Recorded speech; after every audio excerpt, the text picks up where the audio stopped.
For today's historical look at nonviolent action, I want to look at the American Revolution.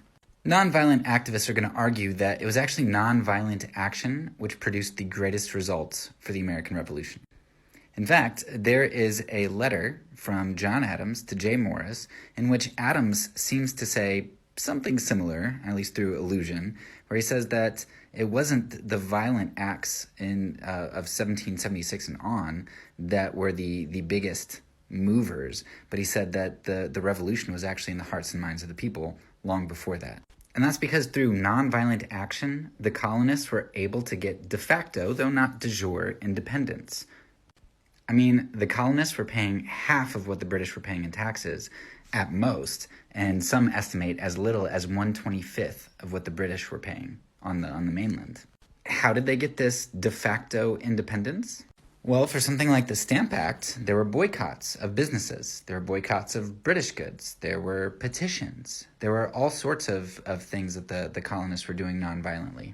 The nonviolent action against the Stamp Act was actually so powerful that the British only recouped 1/20 of the cost of implementing the Stamp Act, and they repealed it within a year, which is very quickly considering that news, the implementation from England to the United States, and then news of things not going well back and forth and trying to resolve that, and then eventually getting back and being voted out, to absolve this, being turned around in a year is very quick.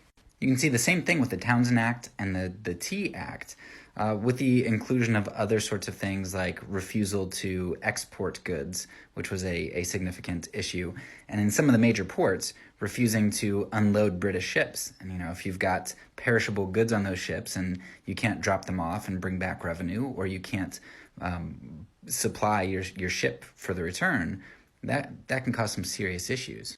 There were also things like socially shaming those who would support the British. There was, the building of effigies and having mock funerals and more symbolic sorts of things.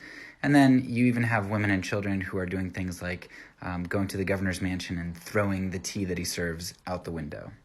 But then the American Revolution turned violent. Women and children and other people who were participants opted out, and there were quite a few who were polarized by that decision and left the Continental Army and such. And so violence was a polarizing and a very destructive force for the American colonies. While violence did produce a win for the colonies, it also institutionalized slavery, something which Britain abolished well before the States, and they did it without a civil war. Violence begets violence.